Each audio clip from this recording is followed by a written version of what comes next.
Welcome to the League of Women Voters and the Alliance for the Arts Virtual Candidates Forum. Some of the League's voter service activities include candidate forums and voter guides. This information is made available to the voting public to help in their decision-making process. The League of Women Voters is a nonpartisan organization that does not support or oppose candidates or political parties. Happy learning. Welcome to a candidate forum presented by the League of Women Voters of Lee County in conjunction with the Alliance for the Arts. The purpose of these forums is to inform the voting public of the opinions of the candidates running for office. It's not a debate. There will be no crosstalk between the candidates. There won't be any comments from one candidate on another candidate's position. They will be given 2 minutes to open. They will be given 2 minutes to close. They will be given 1 minute to answer each question. The order of answering the questions and opening and closing is random, to be decided at the beginning of the forum itself. So sit back and enjoy. Thank you. Welcome to the League of Women Voters of Lee County Candidate Forum for Sheriff of Lee County. This is being conducted in coordination with the Alliance for the Arts, and the candidates are appearing today to answer questions that the community has posed and to deliver to us, and I have now written down and I'm going to give them to them. You have all heard at the beginning what the rules are. The candidates have heard those rules as well, and with that, we'll just begin. First, we're going to give opening statements, which are 2 minutes each, and to do that, we'll start with Coach Ray. Hello, I'm Coach Ray. I'm a candidate for Lee County Sheriff. I have 21 years law enforcement experience. I am a Navy veteran. I grew up in a home that was military. My dad retired from the Army. My dad also retired from law enforcement, so I do have that in my background. I was military police in the Navy. I did about 14 years combined active duty and reserves. I was what was called a master at arms in the Navy, which is the Navy police. I was an E5. I did serve during the 9/11. When I worked in law enforcement, I did 21 years. I worked different divisions, road patrol, investigations. I was a trained hostage negotiator. I worked civil process, courts. I worked in school, worked in the jail. Got a lot of experience. I got probably 2,000 or 3,000 hours of additional law enforcement training. And it's been a goal, a dream of mine since I was 13 years old to go in law enforcement, and I did achieve that goal. And now my new goal is to be sheriff of Lee County, and I believe the experience and training that I have will apply to that.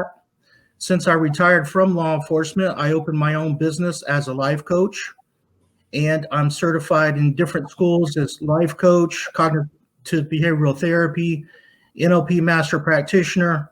So I have the experience in helping people make changes, think positive to achieve their goals. And I want to take that knowledge and training and apply that to law enforcement. Thank you. Mr. Levins? Good morning. My name is Jim Levins. I'm running for Lee County Sheriff. I've got 30 years experience in law enforcement, excuse me, and all 30 years are right here in Lee County with the Lee County Sheriff's Office. I started in corrections, worked my way to patrol, went through detective, narcotics, property crimes, homicide, robbery, auto theft, promoted through the ranks, sergeant, lieutenant, captain, finished up my career as a patrol major, patrol division as a rank of major. I was captain for 13 years. As a captain, I ran homicide for several years, internal affairs for 7 years, and a district commander for quite a while. I ran the Juvenile Assessment Center.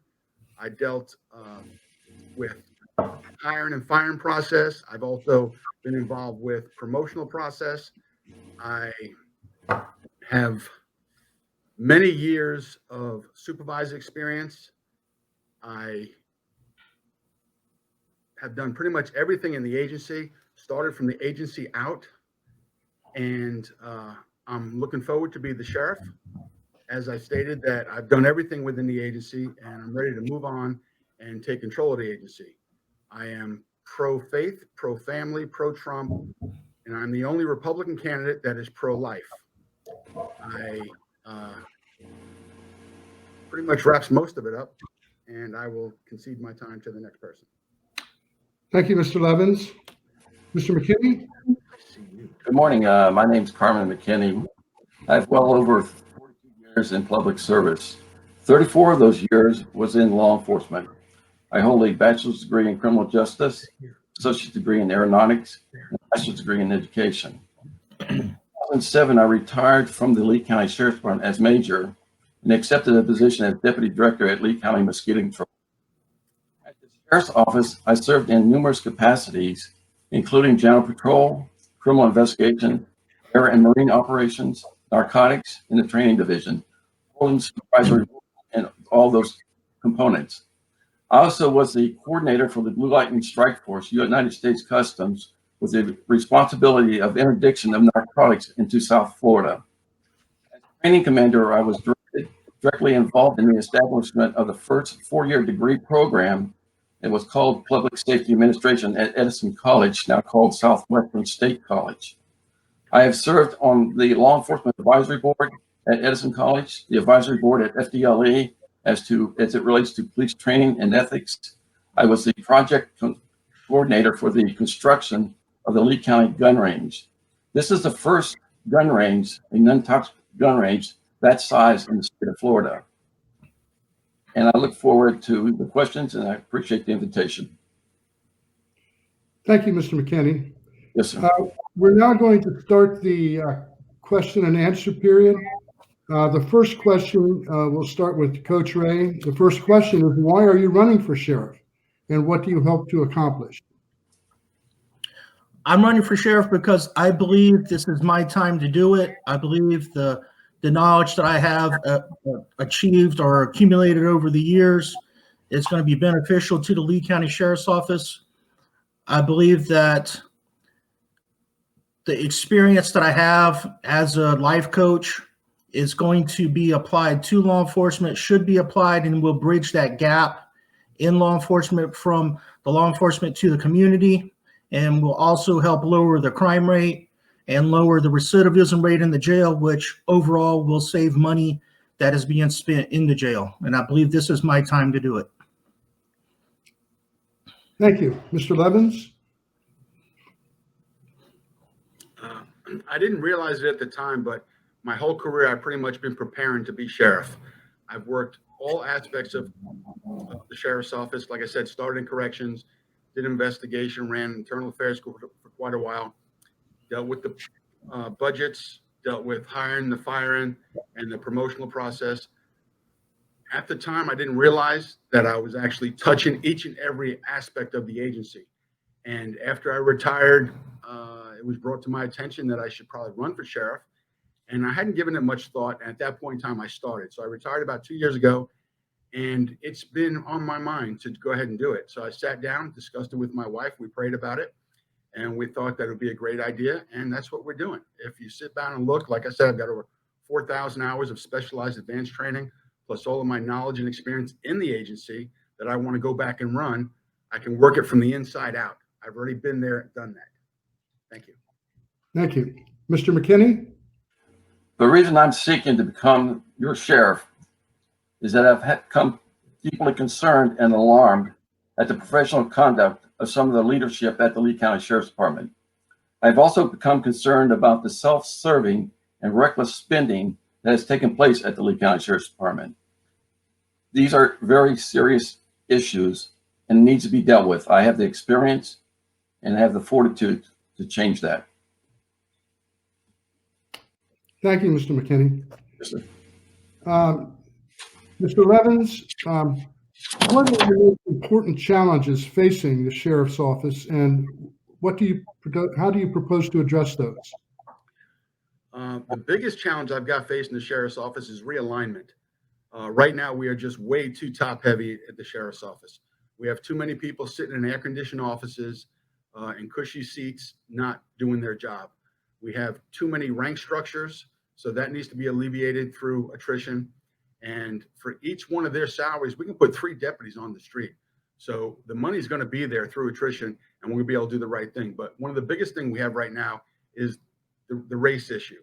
And we need to be firm on the race issue. And it has a lot to do with the Constitution. The Constitution, you have the right to assemble, and I will allow anybody to assemble, and I will secure their protection while they're assembling. However, once they cross the line, it's over. They go to jail, and the demonstration is over. But also on the Constitution, I will never come for your guns. The Second Amendment says you have the right to bear arms, and we will not infringe, and I will not infringe. You will have your weapons. Thank you. Thank you. Coach Ray?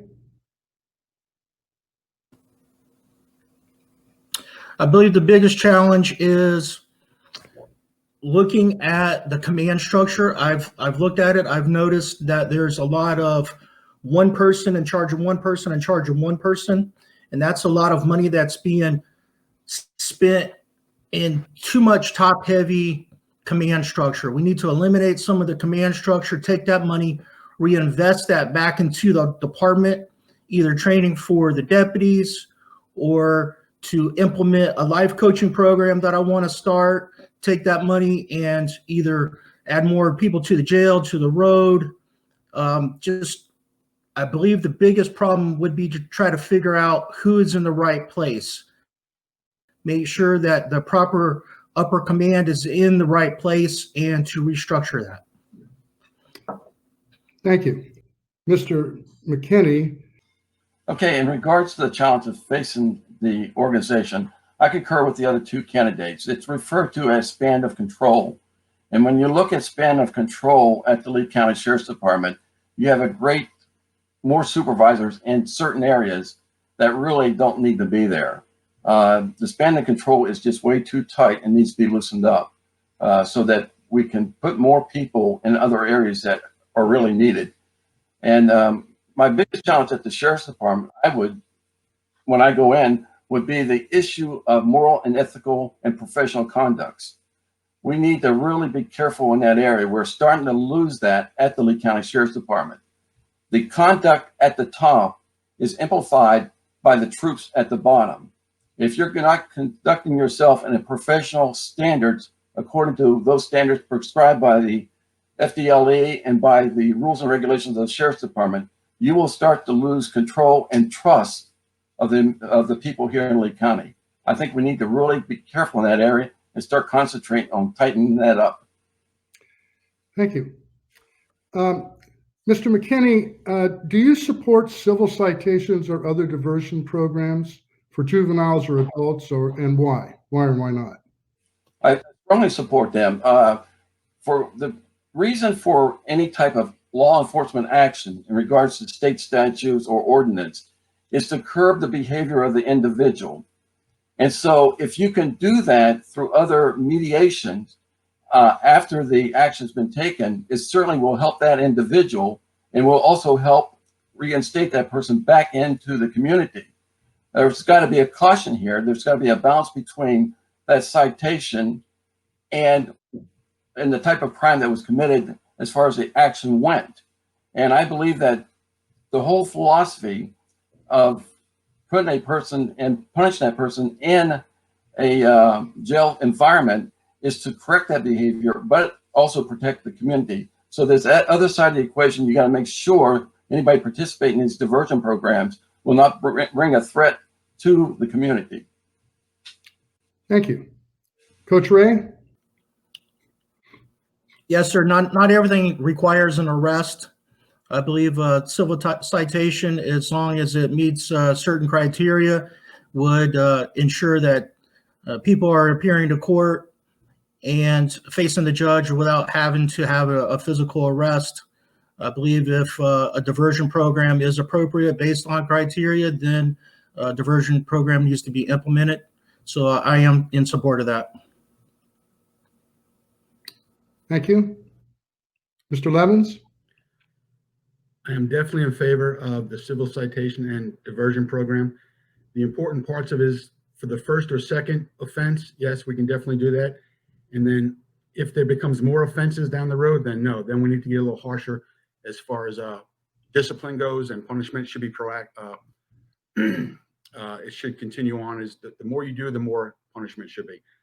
The biggest thing, the most important part is the victim has to agree to it. The victim has to buy into it. If the victim does not buy into it, then I don't think it should be an option. What we need to do is then evaluate the program a year down the road and make sure that the recidivism rate is definitely in the plus.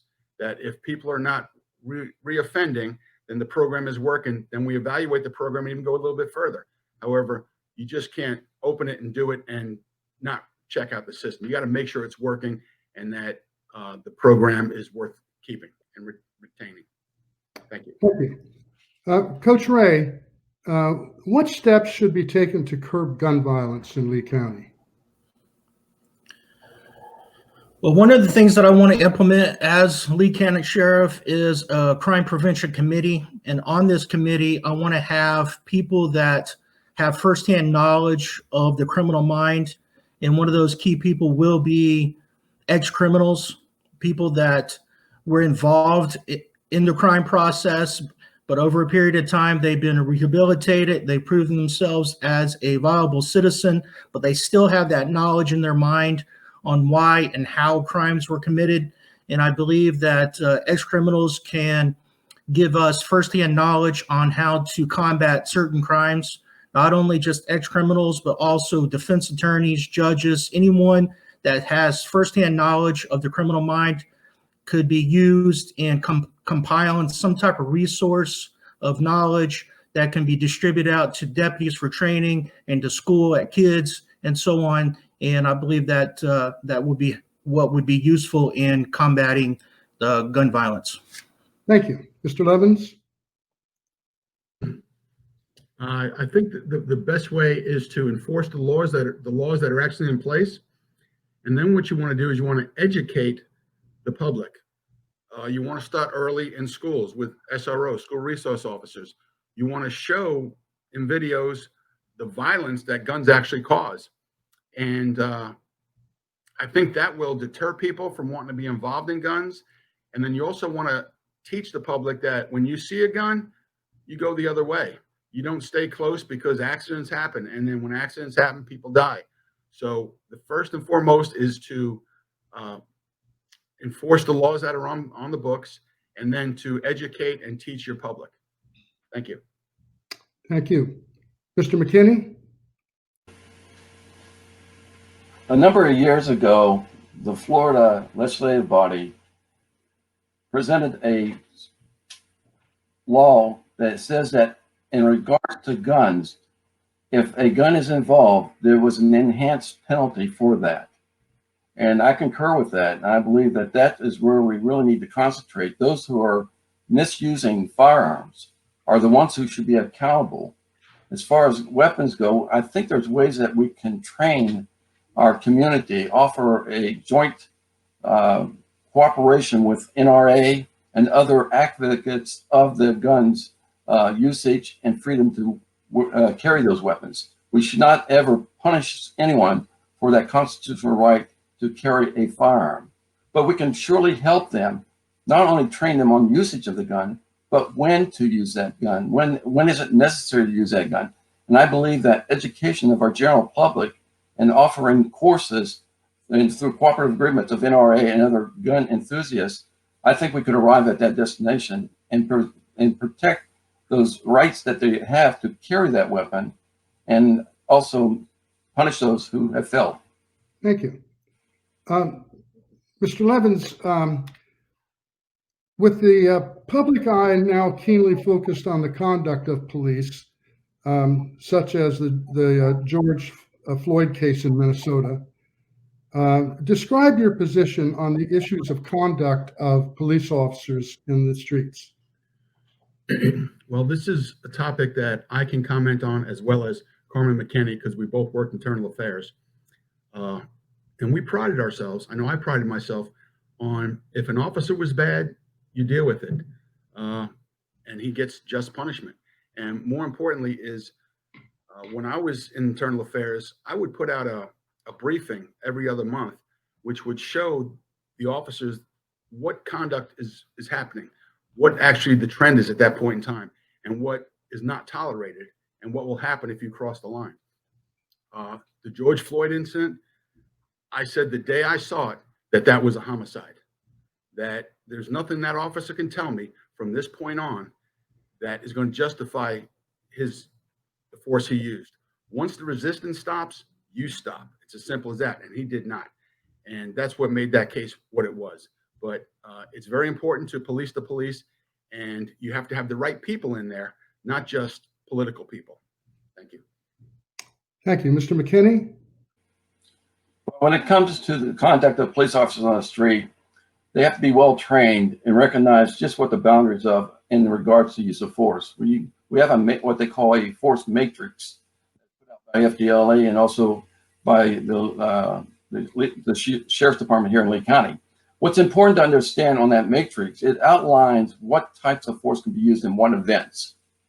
I think the other thing that we have to really start training on, and I'm a very big advocate of this, is that when you get to an incident and things start to fall apart, specifically when another officer begins to act outside the prescribed matrix of force, then there should be an intervention. I don't care what rank you are.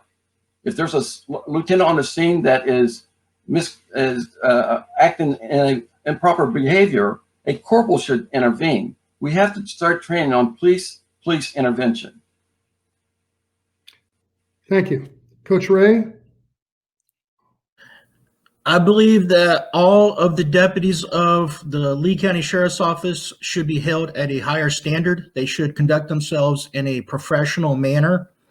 And this is why we have certain rules and laws that we go by that is passed down from the Standards and Training Commission, which governs how deputy and law enforcement are trained. And this is what is taught in the police academies. Then there's also department rules and policies that's in effect. And as long as everyone obeys the rules and the laws, there should be no problem. But the moment that they step outside of that and another deputy observes this, they are to take immediate action. I'm going to make it a requirement, and I'm going to make it a rule within the sheriff's office. If you observe another deputy violating the rules and the laws, you are to immediately take intervention. Thank you. Mr. McKinney, how would you address with the officers the violations of moral or ethical conduct arising in Lee County that we've just been discussing? Well, moral and ethical conduct is described by FDLE in what they call administration code. CJSTC actually enforces those as far as this certification goes.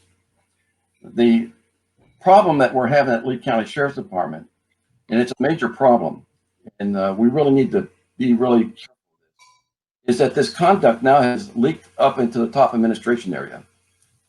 That conduct now is not being put in checks and balance because of the method of which it's investigated. We have to start looking very careful at the top in regards to that conduct. It is outside the prescribed conduct of FDLE. Thank you. Coach Ray? So once it's observed, and depending on how severe they went across the line or disobeyed the rules and laws, there would be either a reassignment or some type of punishment, relieved of duty, or maybe additional training that would be required. It really depends on the circumstance that occurred. Thank you. Mr. Levins? First and foremost is you lead by example, that you have to do morally and ethically what's right, and expect that from the people that work for you. What you want to do is you want to do organizational training when deputies first come on to work the sheriff's office. As I stated before, you want to do bi-monthly reports so they know exactly what kind of conduct is actually out there and what kind of conduct will not be tolerated and what the disciplines are. You want to put together a disciplinary matrix, and I've done all these, except for the disciplinary matrix. I wasn't in a position to do that, but that's something that definitely needs to be done. And once it gets in place, that'll make a huge difference for the agency. But you definitely want to lead by example. And the example that's being set today is far from acceptable. Thank you. Thank you.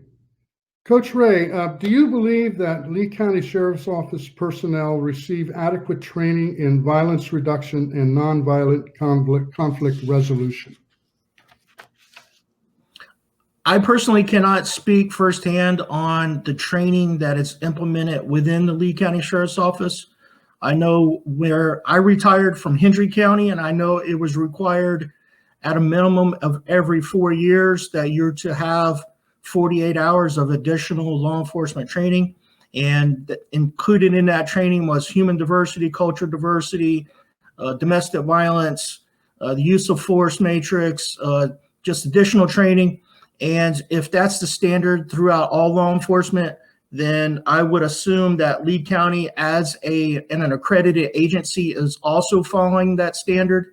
But I will not know until I actually get into the sheriff's office on what training needs to be implemented or needs to be reevaluated. Thank you. Mr. Levins?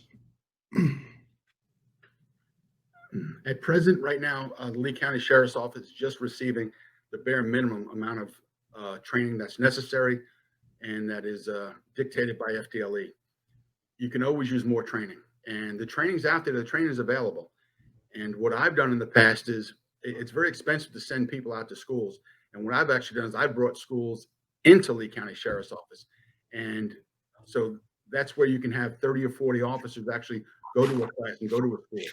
I've stated previously, I've got over 4,000 hours of specialized advanced training. And that's something I definitely believed in. So training is definitely a must, and schools are definitely a must. The officers need to get as much training in school as possible. And there's a program I want to bring in, a special response team that deals with emotionally challenged individuals. And we can discuss that later, but that also deals with a lot of training and dealing with the citizens with the 75% of the calls that are actually coming through today.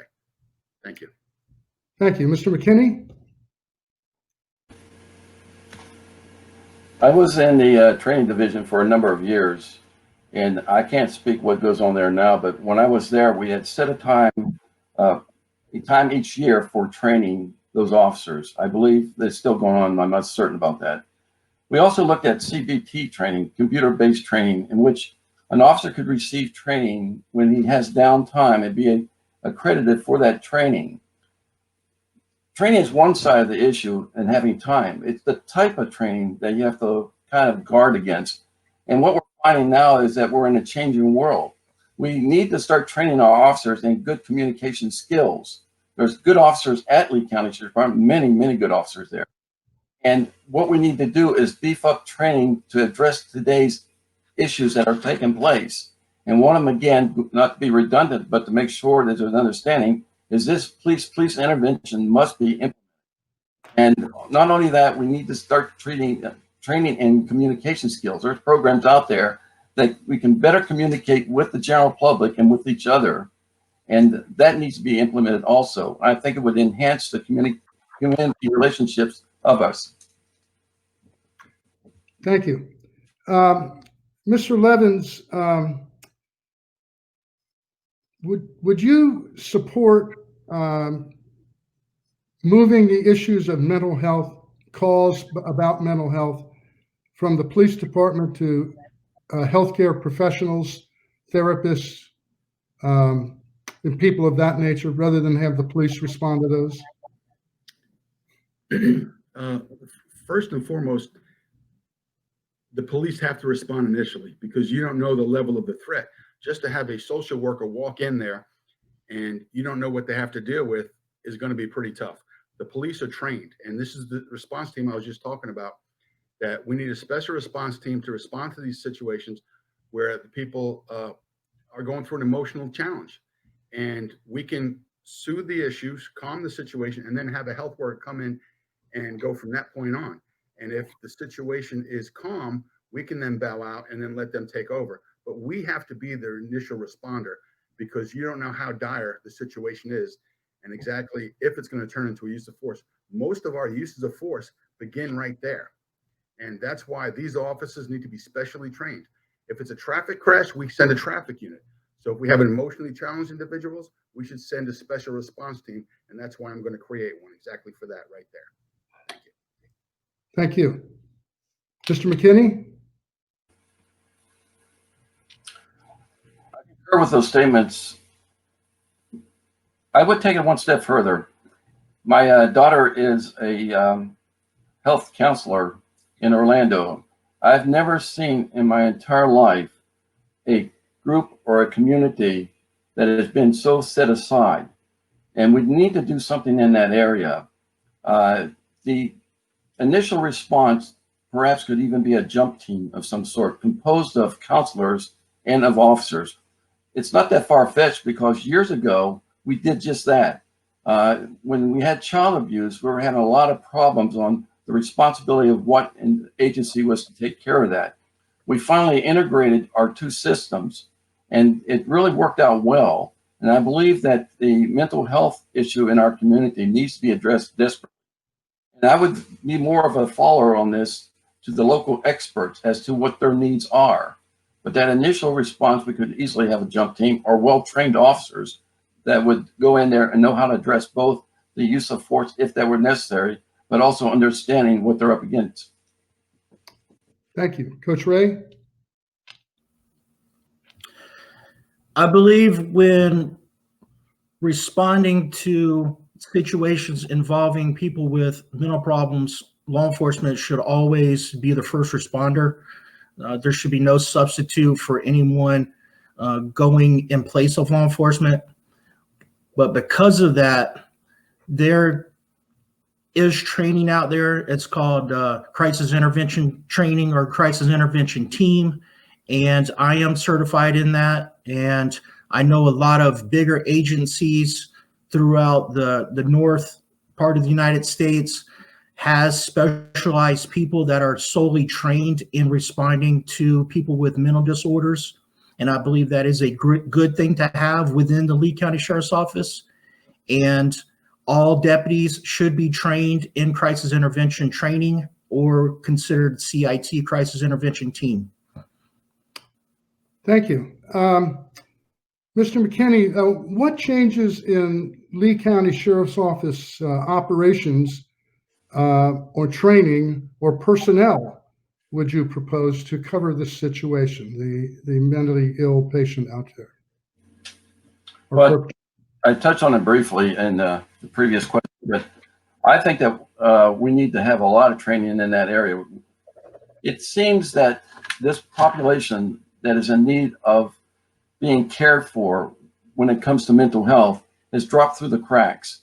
And I think the only way we're going to kind of get that back to where it needs to be is to have officers trained on how to address those given situations and also have the tools that we can call someone immediately to get there and assist these people or take them to that location.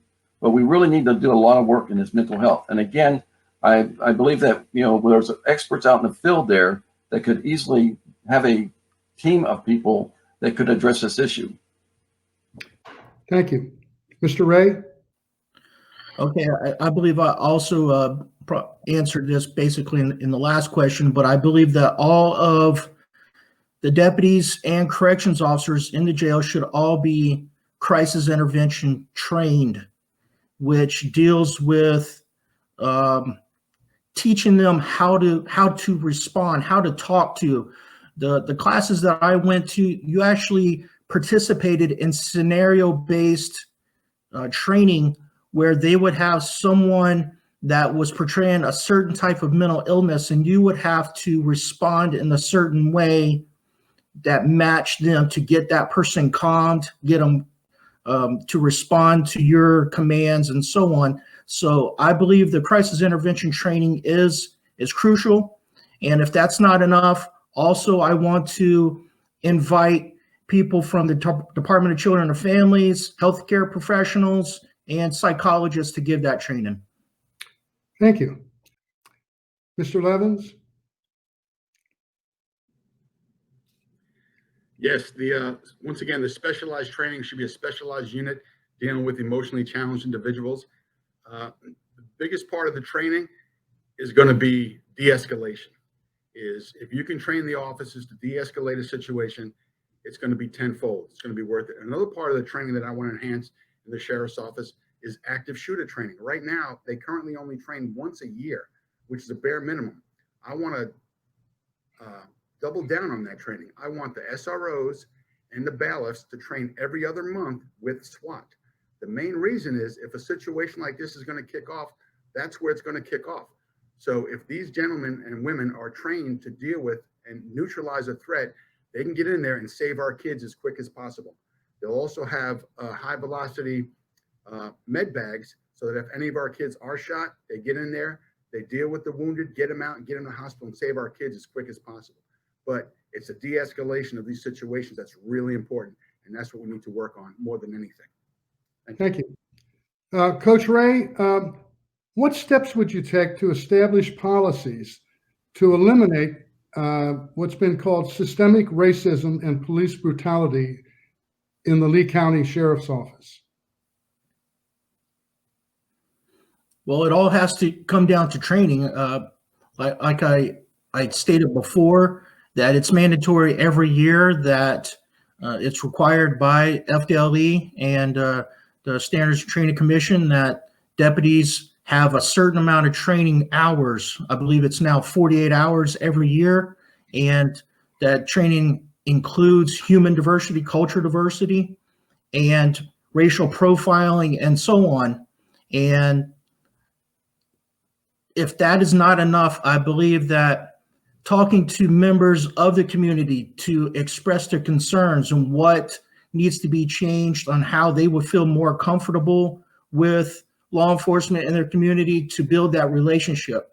And I believe that the life coaching program, the life coaching training that I want to have all the deputies and correctional officers trained in, I believe that will build that gap between law enforcement and the community. Thank you. Mr. Levins? I have actually written numerous policies and procedures within the Lee County Sheriff's Office, but the issue of racism, I don't believe there's a problem with racism in the Lee County Sheriff's Office.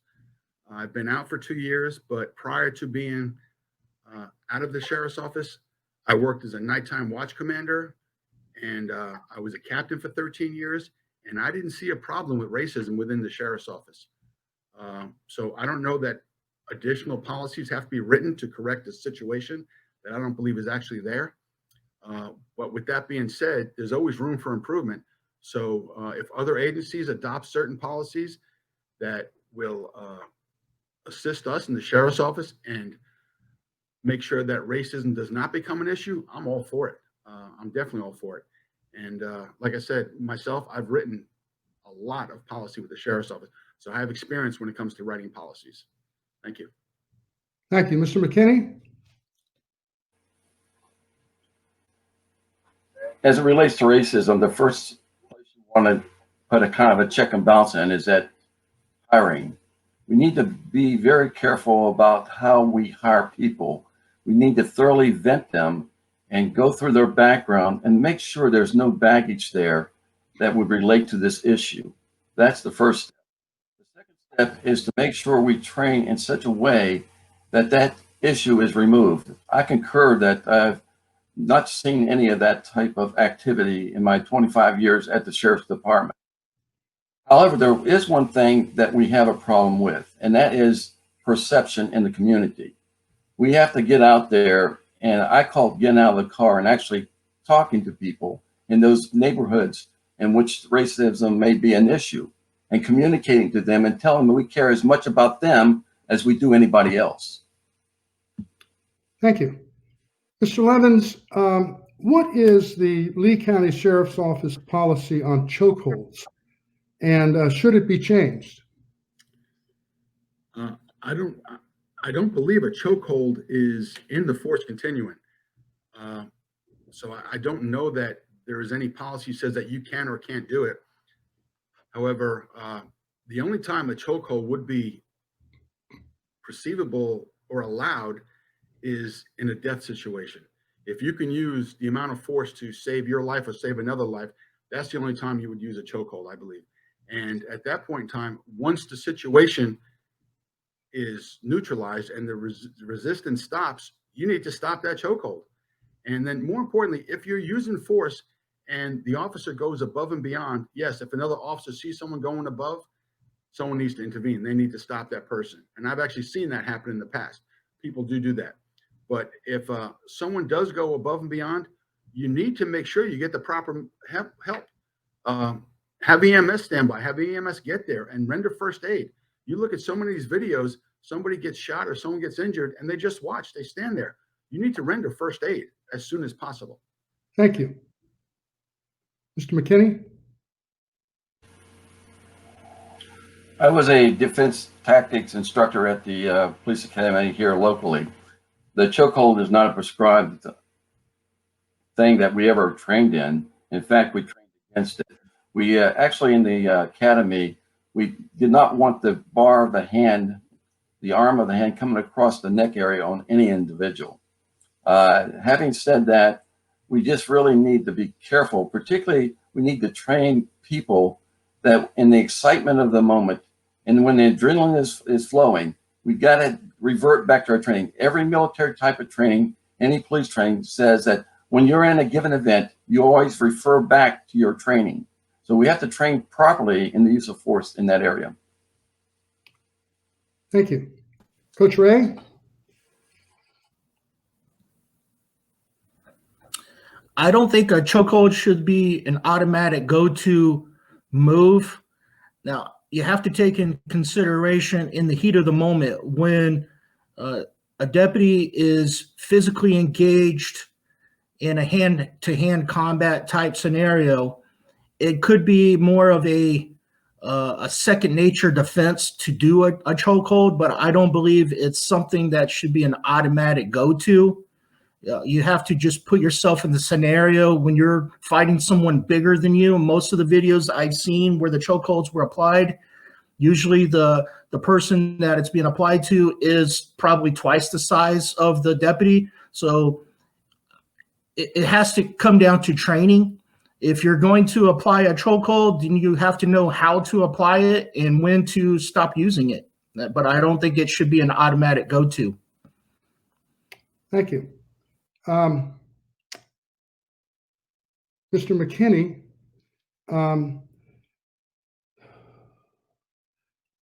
could Lee County Sheriff's Office budget resources funds be changed or transferred to provide funds to do increased training, all of it surrounding these issues of police action on the street and brutality and systemic racism? Is there any reason why the funds from the county in the police department can't be utilized for that? The sheriff each year gives a budget of his needs, and that's easy to do. You just simply put it in as a needed item on a line item, and you will get that. He's the one who tells you where the money goes to as far as the commissioners are go. They will give that budget to him as long as it's meeting a goal that is law enforcement related. The problem with the budget is that we are recklessly spending it and going on trips to Tallahassee, doing things like that, $77,000 in office furniture, that could all be diverted to training. We have failed to do that. And that's wrong. Thank you. Mr. Ray? Well, from the way I understand it, the sheriff, he gets his budget from the county commission, and he determines on a certain portion of money goes in certain different divisions. If more money is needed for the training division, then obviously he would have to pull from somewhere else or figure out where to eliminate unnecessary spending. And I've looked at the command structure, and I believe that the command structure needs to be reevaluated, maybe reduced. I know there's a lot of higher people in command that probably making around $100,000 a year that probably shouldn't be there. And if we can eliminate some of those unnecessary redundant positions, we can take that money and reapply it back into the proper training, and also not squander and call something training that is not necessarily training. It's just as more of a vacation, and that doesn't need to happen. We need to apply that money in the proper areas. Thank you. Mr. Levins?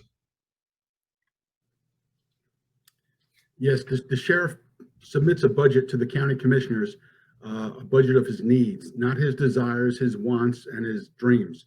It's his needs. So if the sheriff's office and his elected or his upper echelon feel that this kind of budgeting is needed, they would definitely go ahead and do that. They put it in the budget. And then that's up to the county commissioners to actually approve it. When they approve the budget, they will say yes or no in certain areas. You need more here, you need less here. So they actually have a lot. We do what's known as workshops with the county commissioners. So we need to work with the county commissioners, and yes, they need to put the money into training, and there is money there. It's just being, as Carmen had said earlier, it's being squandered right now. It's being wasted in plenty of places. And all you need to do is just be a good steward of the money and spend the money where it needs to be spent. And that will overall be what's best for the citizens of Lee County. Thank you. Thank you. Coach Ray, if you are elected to this office, what can the public expect from the Lee County Sheriff's Office on issues of public discourse, on department operations and open door policy? Well, with the public discourse, I believe an answer to that would be, I'm a certified master life coach. I help people make changes. I help people to have confidence in themselves, achieve their goals, to believe in themselves. And if we can take that type of training and that knowledge and have all of the deputies on the road trained as life coaches, they can know how to look at people and see their potential to motivate them. If a deputy is coming across someone that says, I know you're having a hard time, you're having a bad day, but I believe in you, you can overcome this. I believe that type of training can make an impact on the community. And it's just more of being human towards other people. I believe that would help out. Thank you. Mr. Levins? Transparency. I believe in transparency. And something that's not being done now is the 119 requests. We've applied a lot of 119 requests, basically asking to see the inner runnings of the sheriff's office, seeing where he's spending money, seeing what they're actually doing and what they're not doing. And 119 requests are governed by law. And for some reason, the 119 requests just go to the public information officer. They answer the question, give you the information. And Florida FTLE says that you have a reasonable amount of time to answer these questions. And ours are getting stonewalled, and they're actually going through the legal division. I don't know why that is, but everyone we send in goes through legal division, and they're taking 2 or 3 months. So they're definitely slow walking every request we have. Transparency is the biggest thing. We have the Citizens Academy, which is great. And I encourage everyone to go through the Citizens Academy as well as the ride-along program. I think if you want to see what's happening with the sheriff's office, do a ride-along program. I think you enjoy it. I think you'll love it. Thank you. Thank you. Mr. McKinney? I'm going to run out of time because there's actually 3 questions there, but I'm going to start with the open door policy. I've been frustrated with the 119 requests going in. People of this community are entitled to know what their sheriff's department is doing. In fact, I got so frustrated, I filed a criminal complaint with the state attorney's office. That is not transparency. That is not open door. News media organizations have told me privately that they're having the same issue. In fact, once they were welcomed at the building, they now are not so welcome. And that needs to stop. Transparency for this community is important, particularly when it comes with your sheriff's department. That is wrong. As far as discourse with the community go, I'll address that briefly. We need to step up our actions as police officers. We need to maintain integrity at the top, or else we're going to lose the trust of our citizens. And that's something that is not acceptable at all. Thank you. Thank you all for answering the questions. Now time to do your closing statements. We're going to do them in the reverse order of how we opened it. So the first closing statement will be Mr. McKinney. Remember that you have 2 minutes. The reason I am seeking to become your sheriff is that I've become completely and very overwhelmingly concerned and alarmed at the professional conduct of the leadership at the Lee County Sheriff's Department. I've also become very concerned about the self-serving and reckless spending that the Lee County Sheriff's Department is doing right now. Police professionals is defined by FDLE, not by me. The moral and ethical conduct is not defined by me, but by FDLE, rules and regulations of the Sheriff's Department. These standards must be maintained if we are to have integrity in our agency and trust in our community. It is my intention to not only adhere to those standards, but to enforce those standards. The Florida Ethics Commission's motto is a public office is a public trust. I agree with that motto. I want to thank Jeff and the moderators and the other candidates. It was a great exchange. I appreciate it. Thank you. Coach Ray, or excuse me, Mr. Levins. Okay. The biggest reason that I should be elected sheriff here is that I've got 30 years with the Lee County Sheriff's Office. Not just 30 years in law enforcement, all with the Lee County Sheriff's Office, all right here. I've done it here. I worked my way through the agency. I know the manpower. So when it's time to get in and realign the manpower, I already know who needs to go where. And I look forward to doing that. The best voter is an educated voter. What I encourage every voter to do is go out there and compare me to every other candidate. And I think at the end of the day that you will choose me 10 times out of 10. What I want you to do is check out my website, levinsforlee.com.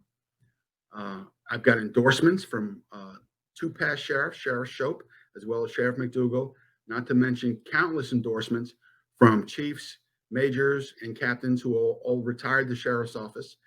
The things to remember is I'm a family man. I'm married of 25 years, 4 children, 2 grandkids, a third one due next week. Looking forward to that. So I won't be very busy next week. I'm going to be at the hospital with the family. Pro-faith, pro-family, as I said, pro-Second Amendment, pro-Trump, and most of all, I am the only Republican candidate that is pro-life. And once again, levinsforlee.com. Please check it out. And thank you for the time. I appreciate the Helms Club Women's Club for allowing us to be here today. And if you need any other further information, please don't hesitate to contact me. Thank you. Thank you. Coach Ray? Yes, sir. I want to go over some of the things that I want to implement as Lee County Sheriff. One, as a life coach, I want to have all the deputies and corrections officers get certified and trained as life coaches so they can motivate and inspire people that they come in contact with. I want to have a life coaching program in the jail because we can all agree that punishment alone is not working because of the recidivism rate. So the life coaching program in the jail can teach people coming out of the jail how to think positive, set goals, achieve goals, and come out being better, more productive citizens, which would cut down the recidivism rate. And it's approximately $55 million a year to take care of the inmates in the jail. And I've talked to other life coaches in the area, and they believe that it could have at least a 30% impact on the jail, which is around $15 million that we would save every year with a life coaching program. Also, I want to have all of the employees of the Lee County Sheriff's Office take a mandatory drug test every year, along with a random drug test. Also, I want to make sure all of the deputies and corrections officers of the Lee County Sheriff's Office are in physical shape to do the job. So I'm going to make it mandatory that they pass an obstacle course every year to make sure they're in physical shape and to improve themselves mentally by taking additional training every year. It's going to be mandatory. And the reason that I'm running as a non-party affiliate, which means I want to be the sheriff for everyone. Not just Democrats, not just Republicans. I want to be the sheriff for everyone of Lee County. And there's 2 parts of Lee County that is severely forgotten. That is Lehigh Acres and North Fort Myers. They are part of Lee County, and they also need representation. And that's what I want to do. I want to be the sheriff for everyone in Lee County. Thank you. That concludes our forum for the seat of the sheriff's office. I want to thank you, gentlemen, for showing up today and providing this service to the community. This will be available on the League of Women Voters website shortly, where you can go view it. And I think you all did a very nice job, and thank you. Have a good day. Thank you. Thank you.